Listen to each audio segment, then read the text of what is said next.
Hey everybody, welcome back to my channel. Today I'm going to try and diagnose the problem with the charging system on the Ford 5000. I could have a bad generator, or I could have a bad voltage regulator, or it could be a wiring issue. All I know is that now I've got my new instrument cluster in, so I have a working gen light, and the way that's supposed to work is the light's supposed to be on when the key switch is on, and then once the engine starts and the generator starts outputting voltage, that light should go out. The overall circuit is actually pretty basic, but first I just want to get some terminology out of the way in case you're not used to working with these systems. This is the generator.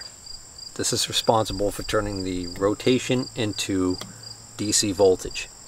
The voltage that comes out of here is around 12 volts, but it fluctuates with the RPMs of the engine. There are two connections on the generator. There is a large, thicker, heavier wire, which goes to the armature in the generator, and there is a smaller, thinner gauge wire, which goes to what is called the field coil in the generator.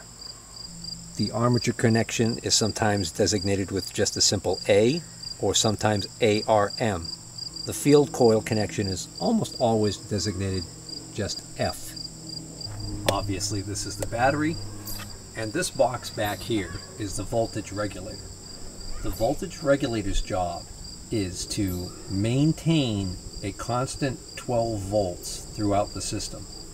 If the voltage regulator was not present, the problem would be that as the engine revved higher and the generator voltage started to go higher, your lights and anything else that runs on 12 volts in the system would get brighter. Some of the really early basic voltage regulators only have like 3 connections on them. This one actually has 5 connections on it. Going from left to right, the far left is G, and that actually is for ground, and that actually just goes directly to a screw terminal and grounds to the chassis of the tractor. The next one over is A. That's the one that goes to the armature on the generator, and sometimes that will be labeled ARM. The next one over is WL. That is for warning light. That is the terminal that the wire actually goes up to the bulb in the dash. The next one over is F. That's the field winding on the generator. And the one furthest over to the right is B for battery, and oftentimes that will also be labeled as BATT for battery. So these 2 warning lights right here, this is the generator light and this is the oil pressure light. So when I turn the key on, 12 volts gets sent up to these 2 lights. The other ends of the lights, actually the oil pressure one goes to the oil pressure sending unit, and it's seeing very low resistance right now because there is no oil pressure because the engine is not running. And what will happen is when I start the engine and it builds oil pressure, that switch will open, it will open the circuit, and this light will go out, thereby telling me that I have oil pressure. This light, the other end goes to a terminal on the voltage regulator, and that terminal is supposed to output voltage when the generator is making power. And what happens is you end up with 12 volts on one side of the light and the voltage rising on the other side of the light, and it reaches a sort of equilibrium, and that will cause the light to go out under normal conditions.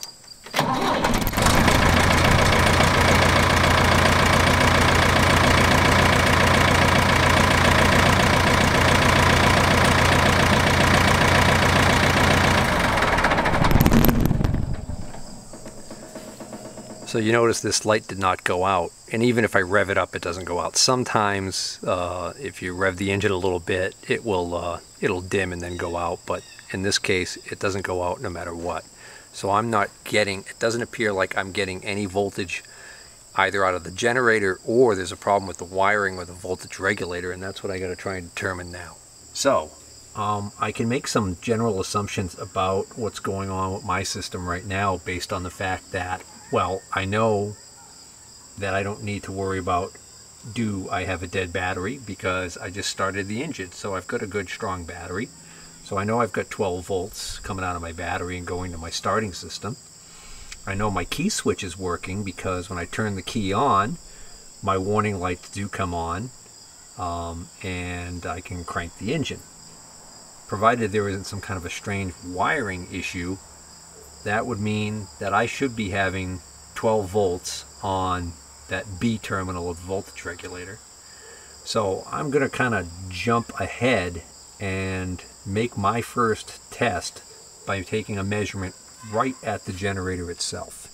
So I've got my multimeter hooked up. I've got a alligator clip that I've clipped onto the negative terminal of the battery. Well, actually it's on the eyelet that comes off of the wire from the voltage regulator that is marked ground. So I know that's my ground, and I am going to take a measurement of the voltage. This terminal, this wire, the spade terminal, it's got a rubber boot on it to protect it. So I'm going to pull it part way off, just so that I have the ability to sneak my probe of my meter in here. And I'm going to turn the key on. Now, of course, I know my dash light is on, and I don't know if you could see the meter or not, but what we're looking at is about 3.6 volts. Now watch what happens when I start the tractor.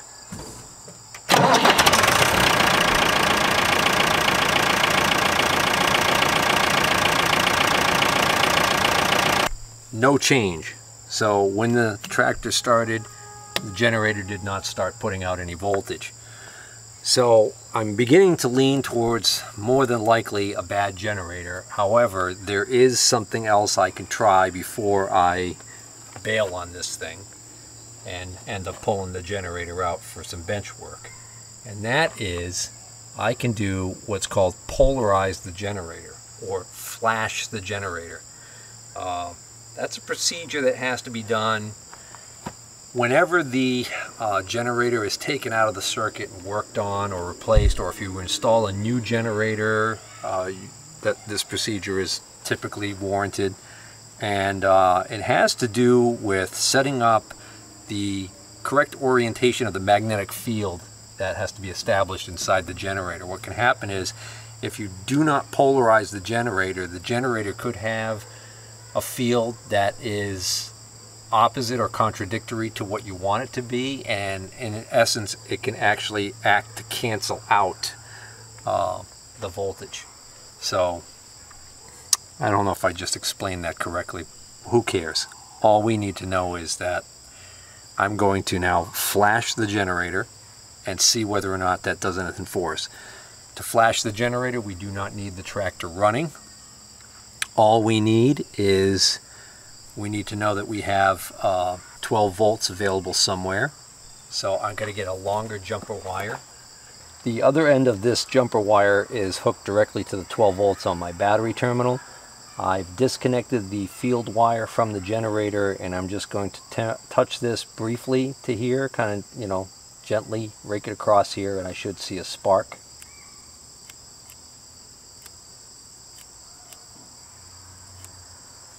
That's really all it is to it. I think I read somewhere 1 second. 1001. That's it. Now, hook the field wire back up, start the engine, and see if there's any change.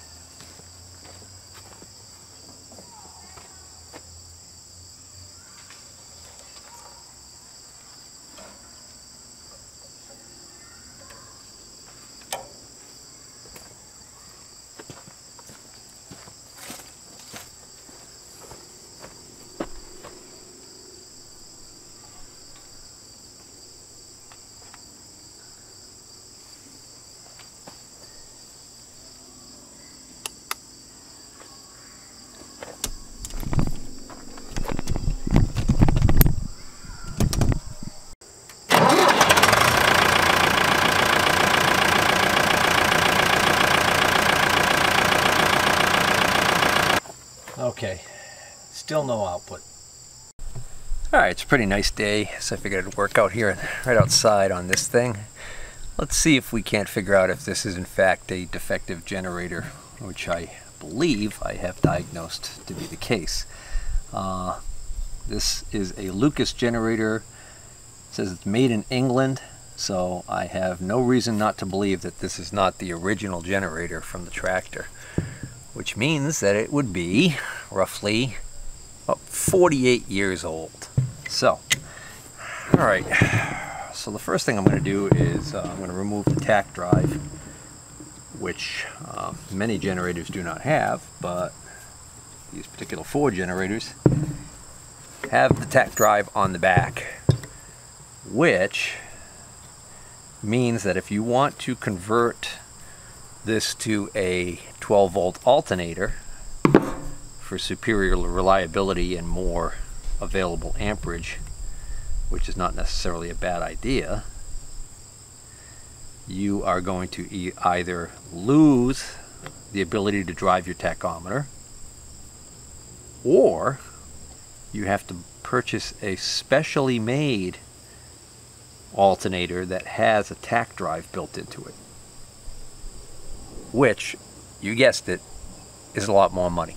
I think it's about 240 bucks for the kit that has the alternator and the bracket and some other stuff that comes with it. But alright, so this is the field winding terminal, and this big beefier terminal is the output terminal. So now I'm going to remove these two screws, which I pre-loosen these. On a lot of alternators, these will be a hex bolt, which makes it easier, especially if they're stuck. So these are through bolts because they go through the housing and thread into the front.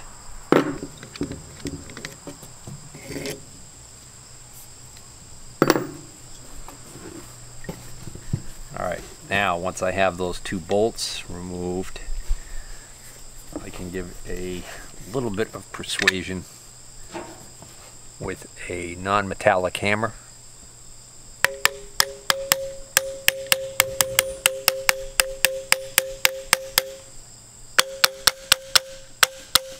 I want to point out that there is a little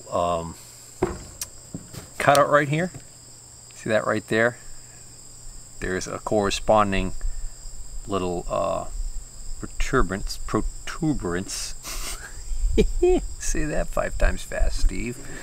Anyways, there's a thing sticking out right here that's going to go in that groove right there. That's what locks this into the correct position when you go to put this back together.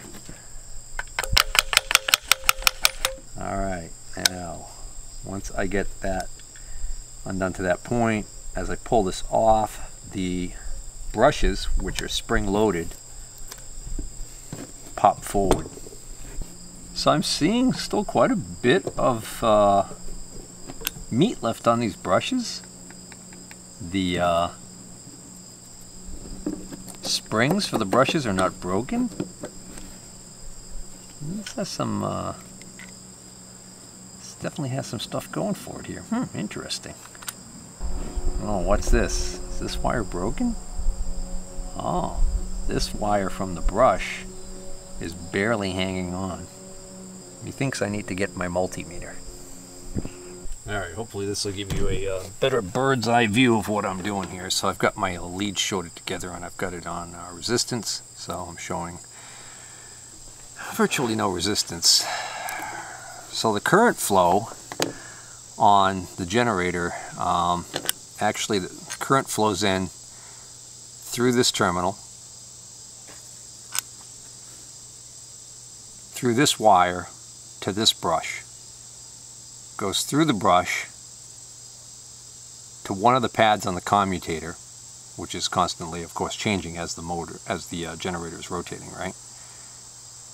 It goes through the commutator winding, out the corresponding pad on the commutator for that other side of that winding, into this brush, through this wire, to this connection, which is ground, because this is then grounded to the tractor, and that is what completes the circuit. So the point is, I should have continuity from this terminal through the winding to ground. Now, of course, I've got this off of the generator right now, so the brushes are not touching the commutator, so I can't tell about the windings. But I can just do a simple check where essentially I put my meter lead on that input connection, and the first stop for the power is right here.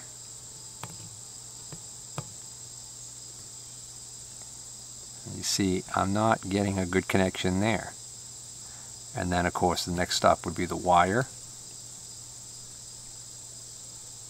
Alright, so there is a connection there, and then up to the brush, so I should be able to actually touch the brush.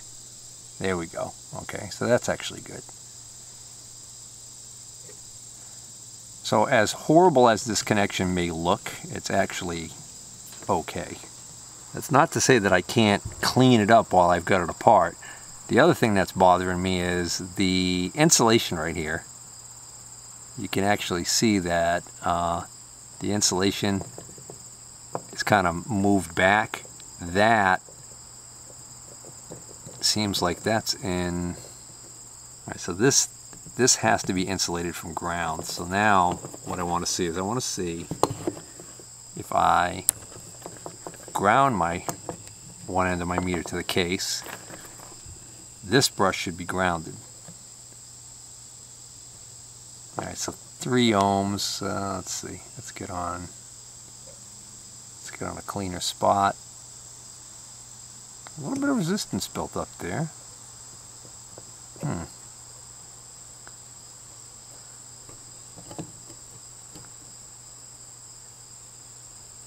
2 ohms.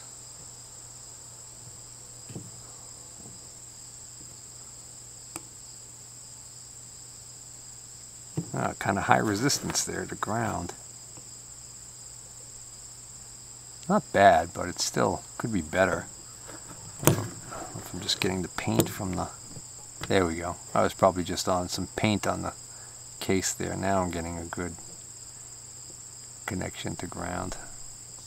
So I would expect this brush to be very low resistance to ground because it just goes right through the wire right to the case. But this one should be open. And it is. Well, unfortunately, I don't see anything definitive about this that would lead me to believe that this is my culprit.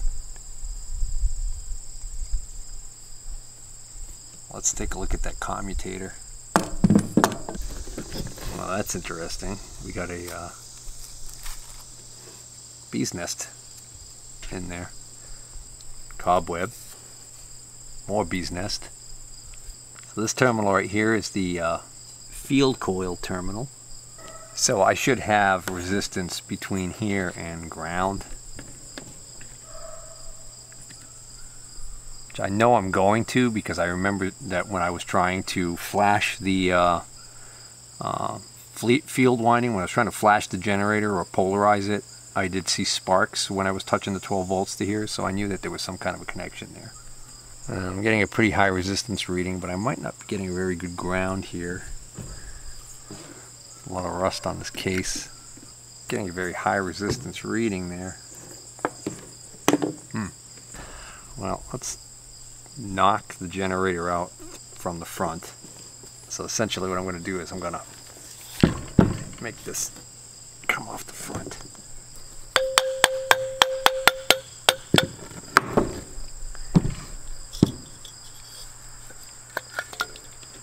Take that all out. Remove some more cobwebs and bee's nest material. So this is the commutator right here. So each one of these pads should have an electrical connection through these windings to another one of the pads, typically directly opposite. So if I actually put my meter on this pad, there should be a pad on the other side here where I get a pretty low reading. Instead, what I'm seeing is I'm seeing various readings all around this. So I think I'm going to clean this and see what happens. Just before I finish cleaning this, just a quick look. That's the cleaned area, and that dark black area is what I started out with.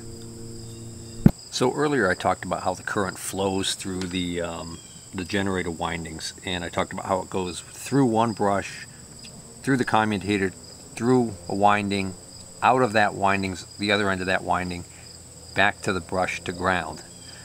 That's an oversimplified way of explaining it.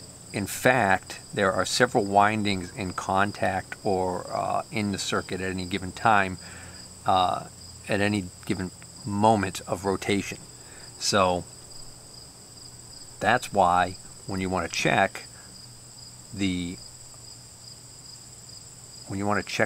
armature with an ohm meter, you're not going to find readings that you might expect. If some people think that, you know, this pad connects to only one coil, and so that you should have no resistance or infinite resistance between this pad and all the other pads except for the one that's 180 degrees across from it.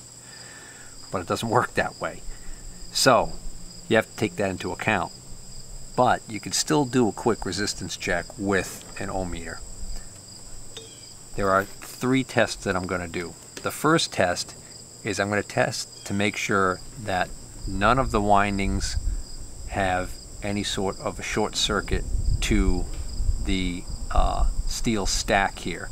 Now on most generators, this steel stack is pressed onto the shaft, so the shaft will be common to the steel stack, and I just verified that I've got barely any resistance there. So now that I know that the steel stack is common to the shaft, I can now clip my meter lead directly onto the armature shaft and make my life a little easier. Now what I'm going to do is I'm going to go with my multimeter probe. I'm going to go right along every single one of these pads, and what I'm looking for is I'm looking for infinite resistance. Now you'll notice that when I first touched that, there was a brief reading on the meter, but then it went away. That's normal. That's actually because there's a little bit of a capacitive effect that's going on here. So I'm going to just make a little line here so I know where I started. And I'm going to go back to this one, do that one. Uh-oh. Thought I saw something. You know what I did? I accidentally touched my finger.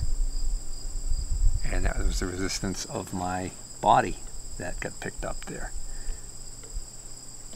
So that passes the first test. We don't want any resistance. We don't want any low resistance readings between any of these commutator pads and the shaft. Resistance check number 2. We're going to look at the resistance between one commutator pad and the pad that is 180 degrees across from it.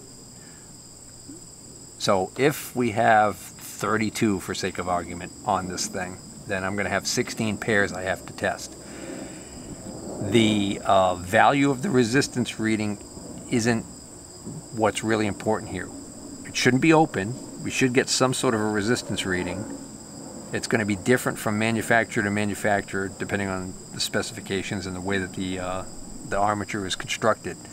What's important to note is whether or not we see any unusual variations from one pair to any of the other pairs. They should all be around the same.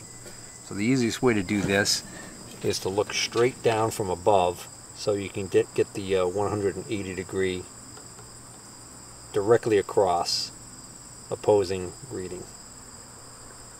So there we go. I got a 0.5 ohm there.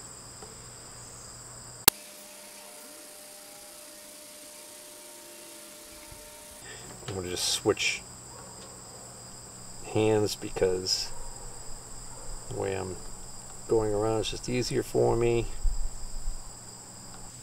Alright, and then back to the one that I started with, so that looks pretty good.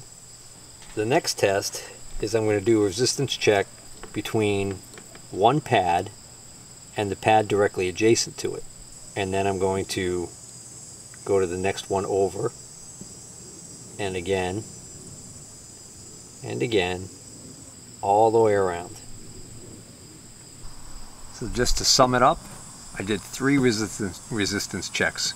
I did a check between the shaft and each pad for infinite resistance. Then I did a check between one pad and the pad directly across from it, 180 degrees across from it. And then I checked all of them. And then I did a check from one pad to the pad directly next to it, and then I moved that pairing over until I did all of them. Indications right now are that this is a good armature, which is interesting to me. So now the question is there a problem with the field coil? So now I'm going to do a quick test of the field coil with my multimeter. So what I've done is I've scraped off an area on the case here so that I can get a good ground connection, because one end of the field coil is grounded to the case, and then I put the other lead right on the terminal for the field coil, and I'm measuring 7.2 ohms, and that is actually a pretty good reading for a field coil on a 12 volt generator. Around 7 ohms is normal. So I'm beginning to think that this is just from sitting, that it had a lot of rust, corrosion built up in there that was causing the problem. Now that I've cleaned the commutator, I'm going to put this back in, and then I'm going to clean up all of these corroded connections for the brushes and reassemble it and try it again. So what I meant by clean up these connections is I took out the 2 little screws that actually hold the wire that goes over to the brush to this plate. I'm going to clean up where this, I'm going to clean this up and the area where it touches over here on both of these. Alright, might not look like much, but that's actually quite a bit of improvement there. And I want to make sure when I put this back together, there were these little lock washers or star washers that actually went between. I'm also going to clean those up too. Now, getting the rear assembly back on the generator is a little tricky. You have to make sure that it's oriented correctly so that this spade terminal for the field coil is going to come through this slotted opening right here with the insulator, and the insulator doesn't want, you don't want to have the insulator get damaged. Basically, we had that spot there, that little cutout that I showed with that little indentation, that right there. When you get that lined up, that's pretty much where you want to be. But then as you're lowering it, you've got the problem where the spring-loaded brushes are actually catching on the bearing. So you've got to reach in with a screwdriver from below, and you can push the brushes open off to the side far enough so that they clear the bearing. Then once you get it down a little bit further, then you push them again so that they clear the commutator. And then once you are able to slide it down to this point where the brushes have now cleared the commutator and are sitting outside the commutator, and everything is lined up where you want it, there's a little bit of a gap still left in here that's not going away, and that is because that bearing on the back of the armature shaft is actually a light press fit into this housing. Okay, I've got the generator reinstalled. I've got the tack drive off for the moment because I can just screw that back on if everything's okay. Again, I'm going to run right over to the battery with my meter negative lead, so I know I have a good ground. Alright, so just for the heck of it, I'll start it up and see if I have any voltage. I fully expect that I'm going to have to flash or polarize the generator in order for it to start working again. I mean, that's assuming it's going to work at all. Well, that's a little different. Now with the key on, I'm not seeing the voltage there that I was seeing before. That might be a good sign.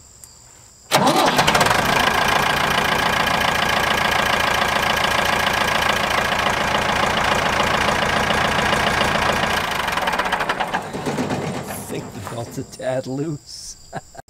Okay, now I have the other end of my meter lead right here clipped directly onto the positive terminal on my battery post. So I'm going to have 12 volts right here.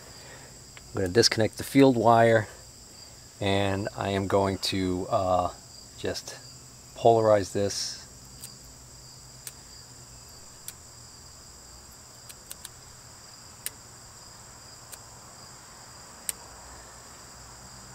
That actually should do it.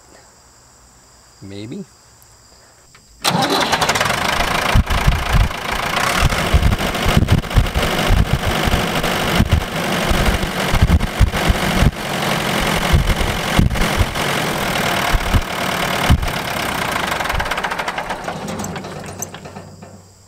Okay, gen light's still not going out, so I don't even think I need to put a meter on it to determine that that didn't work. So now I'm going to try full fielding the generator while it's running. So I'm going to pull this wire off, and I'm going to apply 12 volts here while it's running, but I want to get another lead so that I can monitor the voltage while I'm doing that.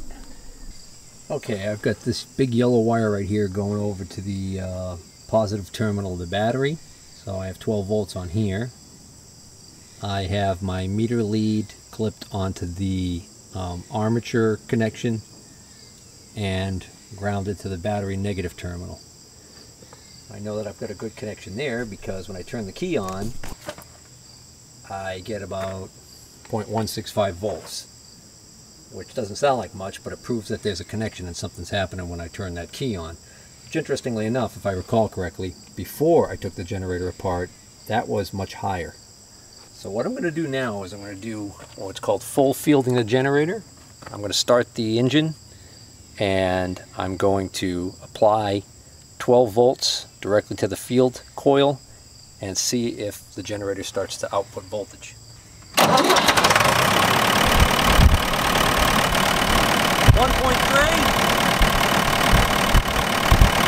13 volts.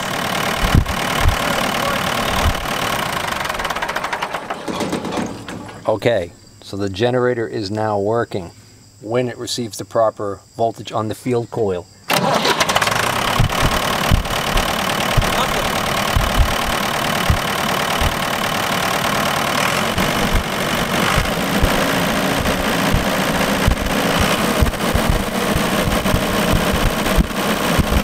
At high RPMs, all I can get is a couple of volts out of the generator, but as soon as I fully field it, it ends up going right up to 14. Interestingly enough, though, I noticed that when I went to try and fully field it without taking this wire off, the voltage wouldn't go up, which tells me more than likely what I've got is I've got a problem with the voltage regulator. The fielding circuit and the voltage regulator is probably not working correctly. So I think now I had a combination problem here. I think I had a bad generator and a bad voltage regulator. I think now that I've got my generator squared away, I just need to fix that voltage regulator, or replace it more likely.